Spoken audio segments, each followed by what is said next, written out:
Okey, Assalamualaikum dan salam sejahtera, saya Wazir. Untuk perkongsian kali ni nak cakap tentang tips membeli flash terutamanya bagi mereka yang nak buka studio lah, ada perancangan nak buka studio fotografi kan.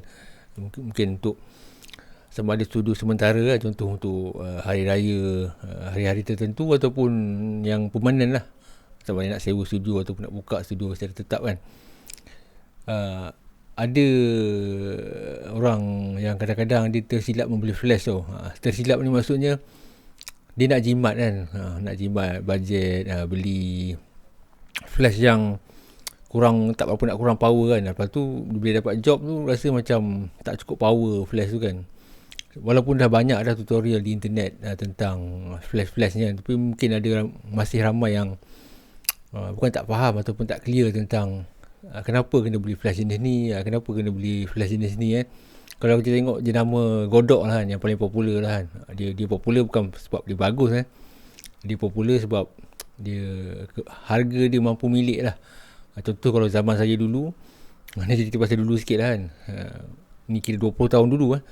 Kalau nak buka flash tu, kalau nak beli set studio flash tu kurang-kurangnya kena ada 3,000 ataupun 5,000 lah. Ni cerita 25 tahun, 20 tahun ataupun hampir 30 tahun dulu lah. So maksudnya cost dia lebih kurang macam 10k lah sekarang ni kan.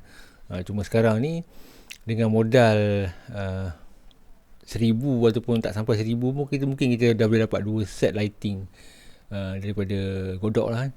Okey flash ni ada banyak jenis. Jenis dia kebanyakannya bergantung kepada output dia lah. Contoh macam Nikon Speedlight ni kan. Ni biasa orang guna untuk pakai di atas kamera lah, pasal tu dia hot shoe ni kan. Tapi ada juga orang guna flash macam ni di studio. Boleh tu memang boleh lah kan. Pasal ada juga saya tengok kan, terutama bila nak raya kan, saya tengok ada orang komen kan, bang saya pakai flash, pakai Speedlight je kan, tapi bukan jenama Nikon lah kan. Tak kisahlah dia nak pakai Godok ke Nissin ke apa nama lagi, macam-macam jenis lagi kan. Cuma kekurangan flash ni untuk studio recycling time dia tu lambat. Recycling time tu maksud dia, contoh lah kita ambil gambar satu snap full power, lepas tu kita shoot burst ni maksudnya kita shoot terus berterusan, dia mungkin menyala juga kan. Tapi flash yang kedua tu orang kata apa, yelah bila kita satu full power, yang kedua tu dia menyala juga tapi output dia tu sebenarnya sikit tau. Sebab apa sikit, dia tak cukup masa, tak cukup untuk nak recharge dia punya kapasitor. Dari kapasitor dalam ni untuk dia full power, maksudnya dia tak cukup untuk dia lah. Dia nak recharge balik kapasitor tu lah, untuk bagi full power yang sama dengan flash yang pertama tu.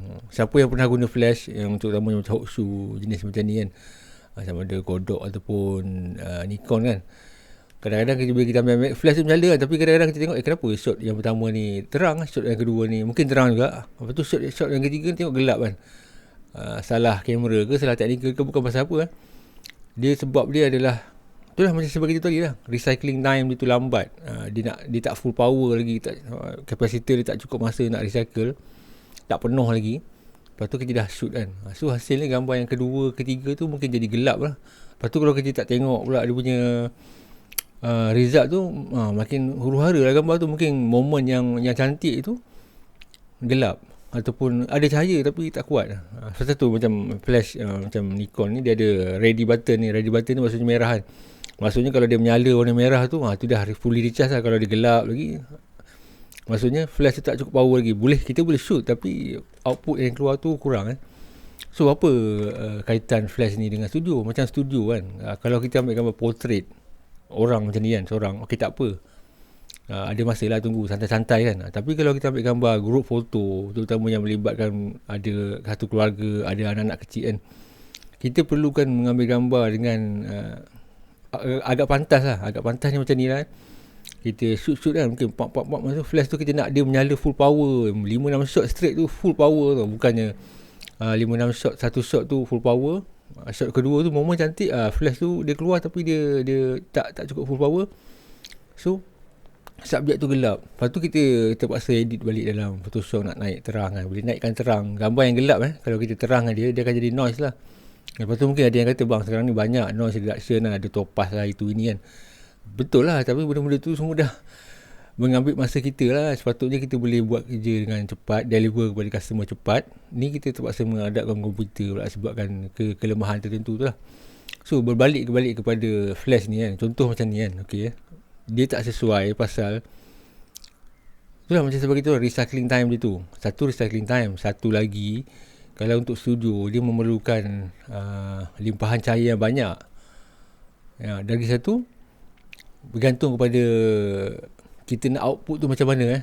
Contoh macam ni lah, kalau kita tak kisah lighting tu soft ke kasar ke, hard light kan, asal terang je kan, kita tak kisah. Tapi kalau kita mementingkan kualiti lighting yang lembut, biasanya kalau dalam studio memang orang nak lembut lah kan, kebanyakannya lah kan, kecuali lah ada kes-kes tertentu macam kita nak ambil gambar bodybuilder ke atlet benda badan kan, mungkin nak nampak masa-masa tu lah, mungkin kita nak pakai hard light kan, naked flash lah. Naked flash tu maksudnya kita shoot macam ni tak payah ada filter-filter ataupun ada layer diffuser kan, nak nampakkan dia punya otot-otot kan. Tapi biasanya kalau orang datang ke studio dengan family, terutamanya untuk hari raya ke birthday ke atau apa-apa cara pun, konvo kan, dia nak nampak kulit dia soft, lembut kan. Jadi bila nak lembut kita perlukan pakai softbox. Okay, softbox tu tak boleh kecil. Kalau softbox tu kecil kan, dia akan jadi hard light juga. So kita perlukan softbox yang besar. Softbox yang besar macam 90cm ataupun 120cm dia punya diameter tu kan. Bila kita pakai softbox, kita letakkan flash ni, contohlah flash speedlight ni kan, kat situ boleh tu memang boleh. Contoh kita letak full power kan, tapi dia dah potong tau. Potong tu maksudnya jumlah cahaya yang keluar tu dah jadi berkurang pasal dia perlu melalui diffuser tu. Kalau you tak percaya boleh cubalah, you ambil flash ni, letak dekat sini, jarak dalam 5 kaki ke, shoot. Lepas tu letaklah kain putih apa ke, tuala ke apa, yang jadi yang putih kan, tembak. Memang dapat soft, tapi output flash tu jadi kurang. Bila output flash tu kurang, dan kita terpaksa lah nak naikkan ISO kan. Bila naikkan ISO, dia jadi grainy lah. Sebab tu lah kalau bagi saya lah, kalau nak suggest orang nak beli flash ni kan, macam Godot ada banyak jenis lah. Ada AD100, ni 100 tu bergantung merujuk kepada kekuatan cahaya dia lah. Ada AD100, AD200 Pro. Yang Pro tak Pro tu tak boleh ambil kira lah, kita kira power dia kan. Lagi tinggi nombor itu lagi kuat lah dia punya output itu. Macam AD100 Pro, AD200, AD300, AD400. Ini AD ni dia merujuk kepada flash yang pakai bateri power lah. Maksudnya kita boleh bawa keluar flash tu kan, tak perlu nak bergantung dengan elektrik punya soket. Yang macam QT Godot, jenis QT tu tak salah dia memerlukan power elektrik, memerlukan soket, jadi nak buat keluar tak sesuai lah. Okey, lupakan tentang tu. Kita fokus pada kekuatan cahaya tu lah, mengikut nombor tu lah. AD100, 200, 300, 400, 600 lah, dan ada yang 800 kan, mungkin ada yang 1000 lebih. 1000 lebih tu biasanya memang kita kena pakai power elektrik lah. Buat masa ni untuk jenama Godot.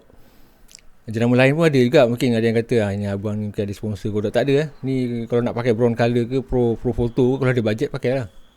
Ni kita ambil satu brand dia, senang nak follow kan. AD800 buat masa ni. AD800 tu adalah flash yang kuat, yang boleh yang menggunakan kuasa bateri lah. Maksudnya kita nak buat masuk dalam hutan ke atas puncak gunung ke boleh, tak kisah, tak memerlukan power elektrik. Cuma mungkin kita perlukan memerlukan bateri yang banyak lah kan.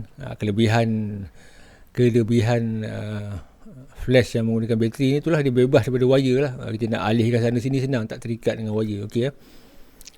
Dan saya suggest kalau nak belilah power dalam 400 dan ke atas lah. Kalau boleh saya suggest 600 lah. 600. Mungkin ada yang kata kuat sangat bang. Dia bukan macam ni ya. Dia macam ni ya. Bila kita pakai contoh kan AD600, bukan bermakna kita nak pakai full power. Kelebihan flash yang power dia tinggi ni, kita mungkin boleh pakai kuasa dia separuh tu. Contoh macam ni kan, boleh rujuk video saya lain. Contoh macam ni full power flash ni, mana-mana flash biasa dia ukur dengan 1:1. 1:1 tu ratio dia, 1:1 tu maksudnya dia full power, 100% dia keluar sehabis terang yang dia boleh kan. Okey, kalau kita pakai AD600 terang kan, mungkin kita perlu pakai 116, 132 untuk portrait kan, ataupun group photo 18 je kan. kita tak perlu pakai 1:1 pun. Jadi bila kita pakai dengan kapasiti yang tak maksimum kan, flash tu akan tahan lebih lama lagi. Jangka hayat dia lebih lama dia pasal kita tak full force dia punya power tu sampai ke limit kan. Kita tak perah tenaga dia sampai limit. Kita ambil sikit je. So dia kan lama lagi lah tahannya kan. Kalau jatuh terbalik ke, itu tu bab lain lah. Lagi satu, bila flash ni kita pakai pada kekuatan yang separuh pada power tu kan, recycling time dia cepat. Pasal tu you kena dengar pengalaman orang-orang yang dah berurusan dengan studio ni. Pasal mungkin kita nak buka studio, kita tak terfikir pun satu hari nanti kita nak ambil gambar budak-budak berlari-lari sana sini ataupun budak-budak yang bergoyang-goyang kan. Dia bukan boleh duduk statik macam ni pandang kamera kan. Bila kalau kita ambil gambar grup foto yang ada anak-anak kecil ni kan, kita kena ambil burst shot tu, burst shot, shoot je. Jadi kalau 5 shot tu kalau boleh, 5 shot tu terang. Tak nak kita ambil shot pertama terang, shot kedua terang, ketiga tak terang, keempat gelap. Jadi tak cantik. Dan yang menyakitkan hati pula, gambar yang tak berapa terang tu lah yang momen dia cantik. Dah nak kena edit, nak buang masa kan. Jadi kalau kita pakai contoh kan, yelah kalau you ada bajet nak bagi 800 tu belilah kan, AD 800, 600 contoh kan. Mungkin kita nak pakai kuasa dia power separuh je. Bila kita pakai kuasa separuh, 116 ke 132, 164 kan, recycling time dia akan cepat lah. Dia bergantung situ. Recycling time ni bergantung pada power yang kita pakai dekat flash tu. Contoh macam you tak percaya, boleh try lah benda ni kan. Mungkin ada kata sembang kan. Yelah try lah benda ni, boleh try kan. Kita ada flash, kita letak 1:1, kita maksudnya dekat flash kan, kita letak 1:1 full power lah, tak kisahlah godok ke apa kan. Cuba kita try tekan dia punya testing kan. Kita tekan tengok. Ada masa dia nanti dia mungkin 5 shot 6 shot dia stop sekejap. Dia dah panas ke apa kan. Tapi cuba kalau kita pakai jangan 1:1, kita letak 1:16 ke 1:32 ke kan. Kita tekan. Mungkin secara berterusan kita boleh ambil gambar 20 shot terus kan pada kekuatan 132 ataupun 116 kan. 20 shot kita boleh ambil gambar. Continue dia maknanya flash tu ready je, dia cepat recycle. Tapi kalau kita pakai full power 1:1 kan, 100% power, mungkin 5 shot je dapat ataupun 3 je. Lepas tu dia dah slow lah, ataupun dia boleh keluar sikit je kan. Kat situ lah baru kita tahu kenapa kita perlu flash yang kuasa dia kuat ni. Bukan sebab kita nak pakai sampai full power itu. Lagi satu kita ingat ni boleh rujuk video lain juga kan. Salah satu sebab kita perlukan flash yang kuasa dia kuat ni, kalau kita memerlukan lighting yang soft lah. Macam sebab kita tadi tu lah kan, kalau lagi besar softbox tu, lagi soft dia punya lighting tu. Bila lagi soft, bila kita nak pakai softbox yang besar, kita memerlukan cahaya yang kuat supaya saya akan potong banyak light.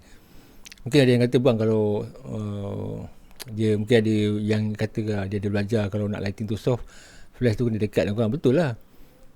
Tapi kadang-kadang masuk dalam frame maksudnya masuk dalam frame lah flash tu. Kalau macam ni tak apalah, kita boleh potong crop kan. Kalau kita nak pakai softbox yang besar macam screen mungkin ada sampai 5 kaki 6 kaki kali 6 kaki pun ada kan. Dia screen lah, dia 4 segi kan, orang panggil screen ni. Biasanya macam orang shoot movie kan, dia besar. Kita nak letak jauh kan untuk ambil gambar grup foto 20 orang kan. Ni tujuan kita nak bagi soft kan. Itu lagi memerlukan cahaya flash yang kuat kan.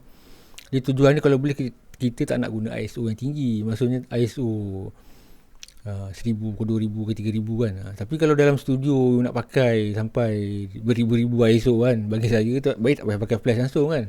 Pasal salah satu tujuan orang pakai flash dalam studio ni supaya kita dapat gunakan ISO yang rendah dan hasil gambar tu lebih berkualiti lah.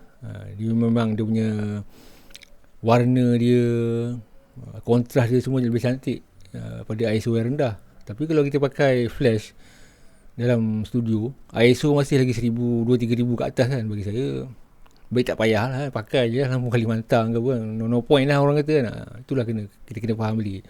Jadi kalau nak beli flash tu, kalau tak faham apa yang orang cakap dekat YouTube kan, tanyalah orang-orang yang dah pernah buka studio tu kan. Biasanya diorang tak ada lokek ilmu pun, bagi tahu kan, tanya kenapa abang beli flash yang ni, kenapa kelebihan flash ni Kalau boleh orang nak jimat, tapi kadang-kadang pasal keperluan tu mengatasi segalanya. Maksudnya dia perlukan benda tu, bukan pasal dia nak belagak pakai softbox besar-besar ke tak. Ada tujuan dia guna benda-benda macam tu.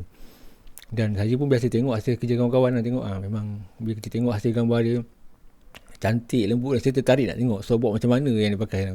Memang betul lah jangkaan kita tu betul lah, pasal dari pengalaman kita kan, bila tengok gambar dia soft apa semua, kita cuba cari behind the scene dia, memang betul lah dia gunakan softbox yang besar.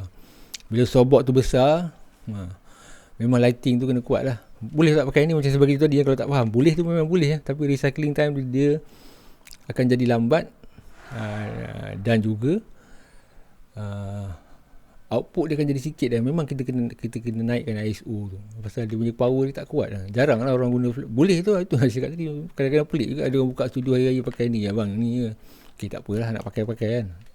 Kalau masih lagi dah dengar dia pun masih nak ikut cara masing-masing, tu pulang kan, bukan masalah saya lah. Okay lah, kalau ada benda nak tak clear ke apa, boleh tanya di ruang komen lah. Jumpa lagi.